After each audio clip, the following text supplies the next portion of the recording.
Bom dia, vamos apresentar nosso seminário da matéria de resíduos sólidos. Nosso grupo é composto pela Alana, Andressa, Arielle, Carla, Laura, Luísa e por mim, Rafael. Esse seminário tem finalidade de apresentar todos os trabalhos desenvolvidos na disciplina de resíduos sólidos, onde fizemos 4 estudos sobre a cidade de Parintins, no Amazonas. O primeiro é uma projeção da geração de resíduos sólidos urbanos e os volumes destinados a aterros sanitários e a pátio de compostagem. O segundo é uma estimativa das emissões de biogás no aterro sanitário. O terceiro é uma avaliação do cenário da gestão dos resíduos sólidos urbanos, utilizando o software WARM. E por último, o dimensionamento de aterro sanitário e de gestor anaeróbico. O município de Parintins ele fica localizado no estado do Amazonas, no norte do Brasil. Fica situado à margem de um dos braços do rio Amazonas. É o quarto município mais populoso do estado, com uma população variando na faixa dos 100 mil habitantes, e tem características geográficas e socioeconômicas que representam a realidade do Amazonas. Uma das principais dificuldades da cidade é a sua logística e mobilidade, porque não tem ligação rodoviária com Manaus, a capital do estado, e nem com os outros centros urbanos. Tem apenas acesso por via fluvial ou aérea, o que dificulta na logística, nos transportes de resíduos, de materiais e de pessoas. A economia local é baseada na agricultura, na administração pública e principalmente no turismo, já que cedia o Festival de Parintins, o maior evento folclórico a céu aberto no mundo, que atrai milhares de visitantes todos os anos. Fizemos uma projeção populacional até o ano de 2045, com base nos dados do IBGE e usando um modelo logístico de crescimento populacional. E para se adequar em todas as condições necessárias para usar as equações, a gente utilizou os dados de 1991, 2000 e 2010, e desconsideramos os dados de 2022 para essa estimativa. Para calcular a quantidade de resíduos sólidos urbanos gerados, primeiramente usamos a geração dos resíduos sólidos urbanos per capita do censo de 2022 e calculamos o índice per capita de massa coletada. Ajustamos com um acréscimo de 1% para cada ano, que representa o aumento progressivo da geração de resíduos ao longo do tempo, devido ao crescimento econômico, às mudanças de hábitos de consumo e à urbanização. A quantidade diária de resíduos sólidos urbanos foi estimada a partir da multiplicação da população total pelo índice per capita da geração de resíduos. Depois, a quantidade anual desses resíduos. E por fim, fizemos a quantidade anual coletada em toneladas por ano e a quantidade acumulada até o ano de 2045. Para o cálculo do aterro sanitário com vida útil de 20 anos, usamos os índices de massa coletada e consideramos a densidade média dos resíduos como 0,7 toneladas por metro cúbico. Calculamos o volume gerado em 20 anos, depois adicionamos mais 20% do volume total, para incluir a camada da argila de cobertura.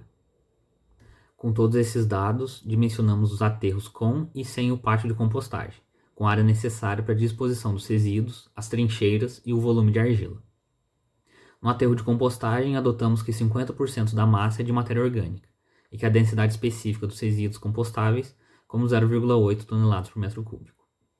Bom, agora falando um pouco sobre a estimativa da emissão de biogás gerado no aterro sanitário, nós utilizamos os resultados da projeção da geração de resíduos para estabelecer a massa de resíduos depositada no aterro.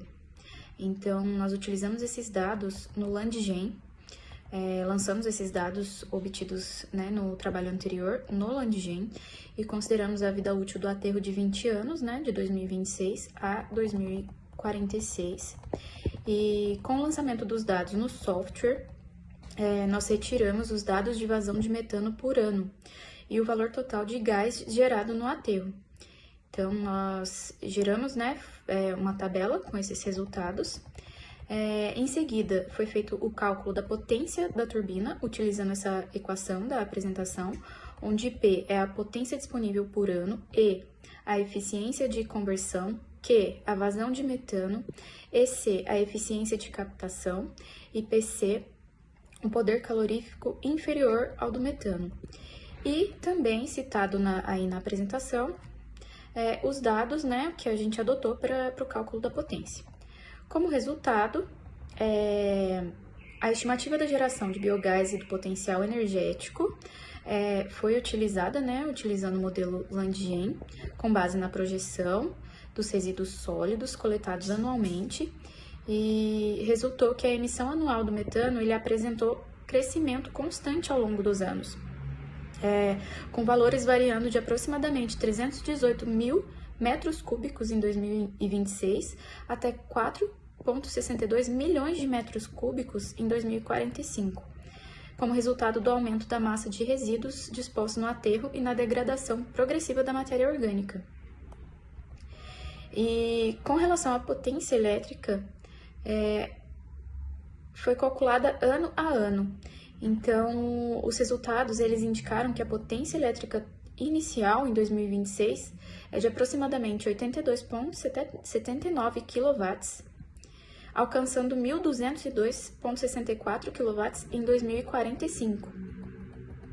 Então, por fim, nós geramos uma tabela com todos esses resultados, né? E então, dessa forma, os resultados eles demonstram o potencial do biogás como fonte de energia renovável no aterro sanitário, evidenciando a viabilidade técnica e ambiental do projeto.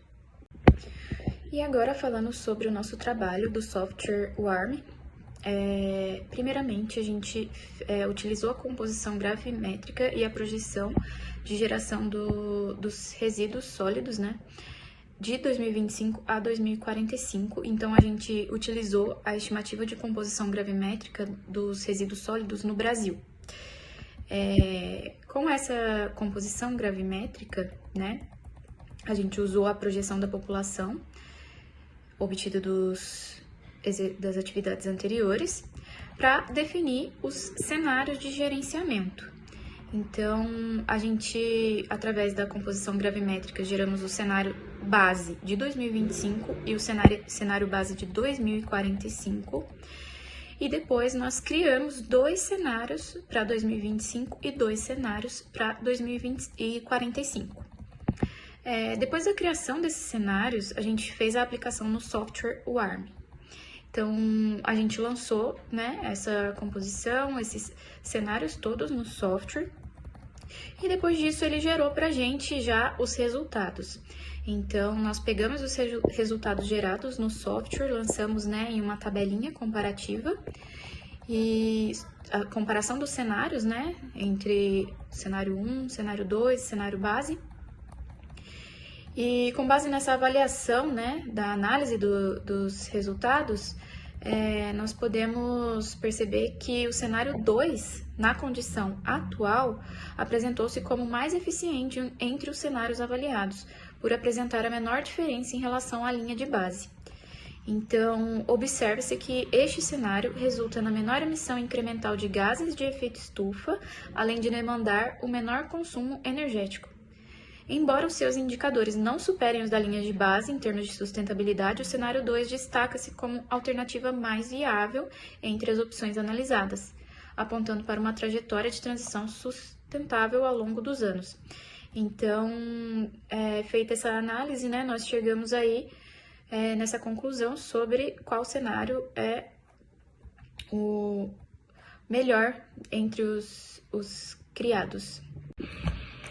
Bom, já nessa parte do estudo, a gente focou em 2 principais tecnologias de gerenciamento, que a primeira é o aterro sanitário e a segunda é o digestor anaeróbico. Bom, o aterro sanitário, ele tem a disposição final mais controlada e segura, e já o digestor anaeróbico, ele trata de resíduos orgânicos e ainda gera energia limpa na forma de biogás.